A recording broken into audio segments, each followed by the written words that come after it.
ఎంతో మందిని మనం గతంలో ఫాలో అయ్యామండి. రకరకాల మతాల్లోంచి వచ్చాం మనం.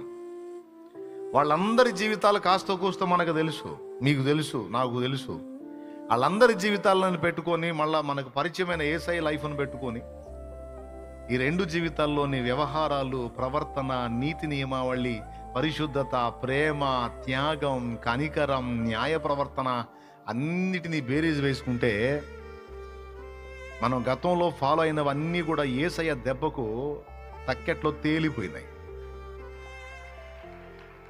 యేసయ్య వెయిట్కి అవన్నీ తేలిపోయినాయి. ఇప్పుడు అదే కొంతమంది భయం. ఎందుకు యేసు ప్రభుని ప్రకటించొద్దన్నారంటే ఈ ఈ ఈ ఫోర్స్ దెబ్బకి వాళ్ళు తిప్పలు పడుతున్నాయి, అన్ని బుస్ అయిపోతున్నాయి. అది ఇప్పుడు గొడవ.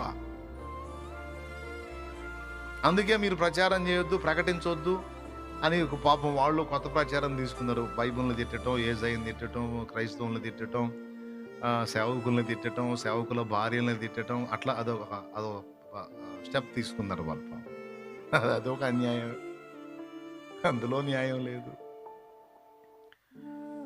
ఇప్పుడు నేను సువార్త ప్రకటిస్తుంటే నువ్వెందుకు ఆపుతున్నావు? నీకు కూడా ఉందిగా పుస్తకాలు, ఒకటి కాదు గుట్టలు గుట్టలు ఉన్నాయిగా. తీసుకొని తిరుగు, నువ్వు కూడా